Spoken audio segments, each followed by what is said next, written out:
Today we are going to talk about the Cold War.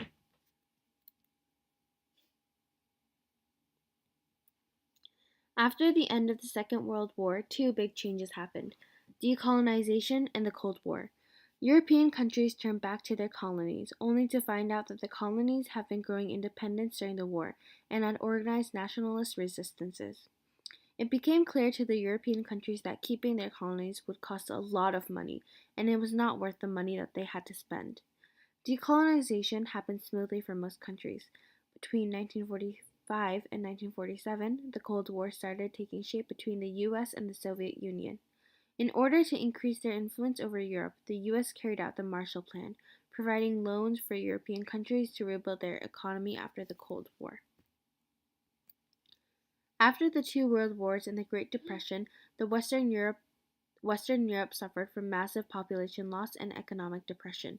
To rebuild their countries, the governments promoted economic measures to solve the inequality by providing better conditions for the lower class through social welfare systems and family life assistance.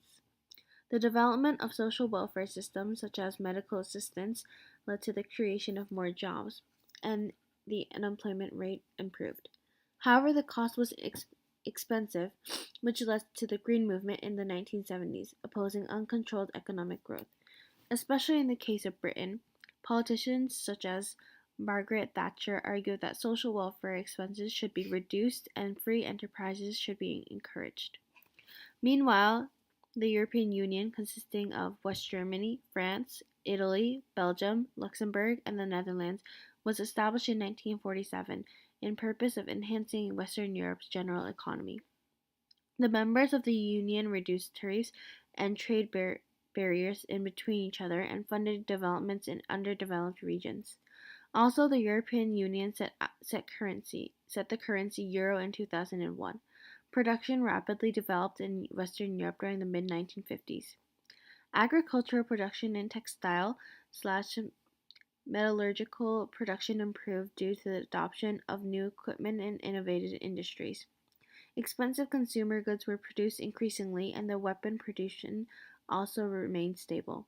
Overall growth in production led to economic growth.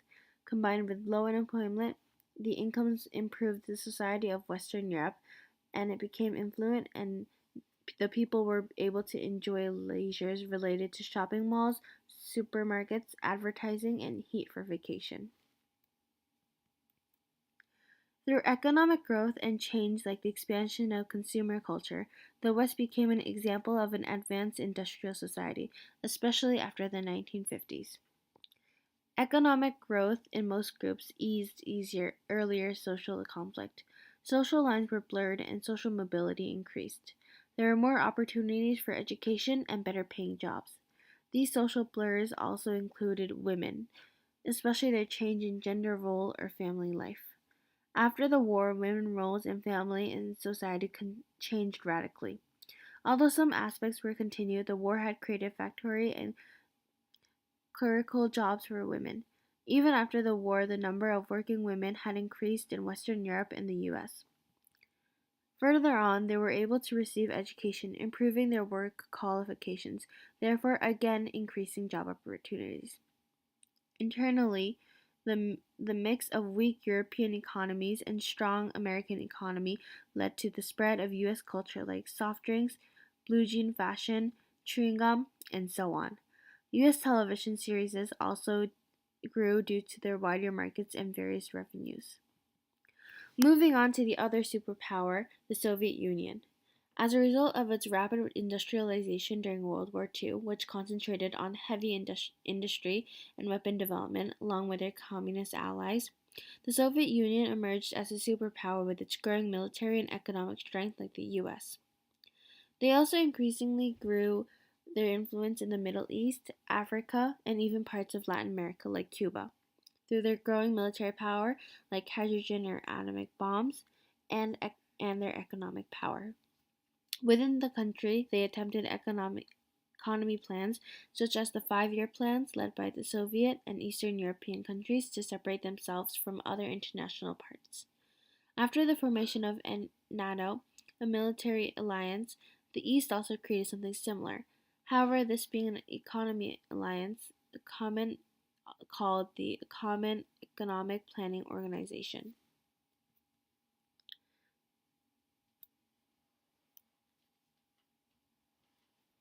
Between the 1920s and the 1950s, the Soviet Union became a fully industrial society as its manufacture flourished.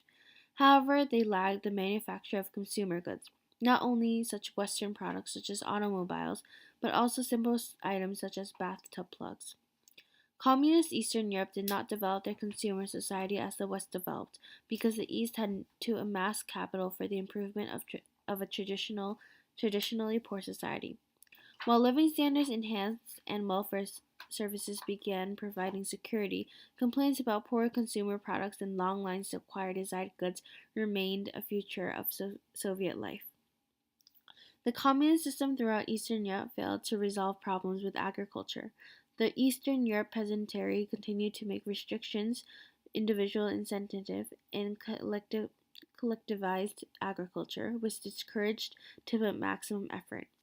In fact, Eastern Europe had a larger labor force in agriculture than the West, but it still encountered problems with food supply and quality.